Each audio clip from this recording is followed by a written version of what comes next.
Tiger के खिताब से नवाजे गए पश्चिमी उत्तर प्रदेश के कद्दावर नेता, 5 बार के विधायक और 1 बार के सांसद, मुरादाबाद की 6 लोकसभा सीट से भारतीय जनता पार्टी के प्रत्याशी कुंवर सर्वेश सिंह का दिल्ली के एम्स में दिल का दौरा पड़ने से निधन हो गया। उनकी मौत की खबर के बाद देश के प्रधानमंत्री नरेंद्र मोदी सहित उत्तर प्रदेश के मुख्यमंत्री योगी आदित्यनाथ और पूर्व यूपी के सीएम और सपा प्रमुख अखिलेश यादव ने एक्स अकाउंट पर पोस्ट कर दुख जाहिर किया। अब ऐसे में 19 अप्रैल यानी पहले चरण के मतदान मुरादाबाद में हुए। कुंवर सर्वेश सिंह ने अपना वोट किया। उनका सीधा मुकाबला समाजवादी पार्टी की रुचि वीरा से था। अब चूंकि कुंवर सर्वेश सिंह का देहांत हो चुका है, ऐसे में समीकरण अब किस तरीके के बनते हैं, संविधान इसके बारे में क्या कहता है, रिप्रेजेंटेशन ऑफ पीपल एक्ट 1951 का पैरा नंबर 5 क्या कहता है, इसके बारे में हमने मुरादाबाद के वरिष्ठ अधिवक्ता वैभव अग्रवाल से बात की है। आप भी सुनिए। लोकसभा चुनाव 2024 के पहले चरण में मुरादाबाद सीट पर मतदान 19 अप्रैल को संपन्न हो गया है। इस सीट पर बीजेपी के प्रत्याशी कुंवर सर्वेश सिंह और सपा प्रत्याशी रुचि वीरा के बीच कड़ा मुकाबला देखने को मिला। हालांकि इस सीट पर बहुजन समाज पार्टी से इरफान सैफी भी चुनाव मैदान में उतरे थे, लेकिन 19 अप्रैल को हुए मतदान के बाद मुरादाबाद सीट पर कुंवर सर्वेश सिंह और रुचि वीरा के बीच कड़ा मुकाबला के कयास लगाए जा रहे थे। वहीं इस बीच बीजेपी प्रत्याशी कुंवर सर्वेश सिंह का दिल का दौरा पड़ने से शनिवार को निधन हो गया। बता दें कि कुंवर सर्वेश सिंह काफी लंबे समय से बीमार थे और उनका दिल्ली में इलाज चल रहा था।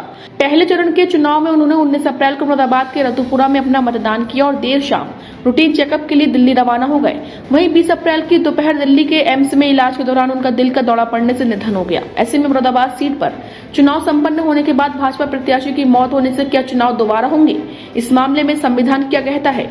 सवाल ये है कि अगर मुरादाबाद सीट पर बीजेपी प्रत्याशी कुंवर सर्वेश सिंह की जीत होती है तो क्या होगा, और अगर हार होती है तो फिर एक्ट के मुताबिक क्या होना चाहिए? इस मुद्दे पर अमित विचार से खास बातचीत करते हुए मुरादाबाद के वरिष्ठ अधिवक्ता वैभव अग्रवाल ने जानकारी दी है। उन्होंने बताया कि अगर भाजपा प्रत्याशी कुंवर सर्वेश सिंह चुनाव जीतते हैं तो सीट रिक्त मानी जाएगी और चुनाव दोबारा कराए जाएंगे। वहीं अगर रुचि वीरा जीत दर्ज करती हैं तो उन्हें ही मुरादाबाद का सांसद घोषित किया जाना चाहिए। इसके अलावा कानून के हिसाब से उन्होंने क्या कुछ जानकारी साझा की, आप भी सुनिए।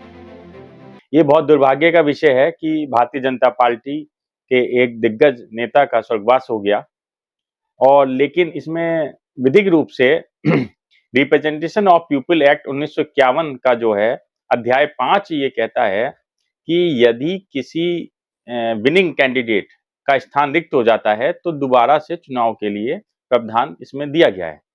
अब इसमें 2 चीजें आती हैं। इसमें 3 पार्टी हैं, बहुजन party, Bharatiya Janata party, Samajwadi party और निर्दलीय लोग। अब जो प्रत्याशी मुरादाबाद जिले से लोकसभा सीट के लिए प्रत्याशी थे और उन्होंने अपना चुनाव के लिए लोगों ने मतदान किया, अगर इन लोगों में से स्वर्गीय श्री सर्वेश सिंह जी अपना जीतते हैं तो उसके बाद में इसमें ये उनकी लोकसभा की सीट को रिक्त घोषित किया जाएगा और उसके बाद में उपचुनाव होंगे। और अगर कंडीशन ये रहती है कि वो हार जाते हैं, देखिए, अगर कंडीशन ये रहती है कि भारतीय जनता पार्टी के स्वर्गीय श्री सर्वेश सिंह जी हार जाते हैं तो इसमें जो भी विनिंग कैंडिडेट होगा उसको विनिंग कैंडिडेट माना जाएगा और वो सीट रिक्त नहीं होगी।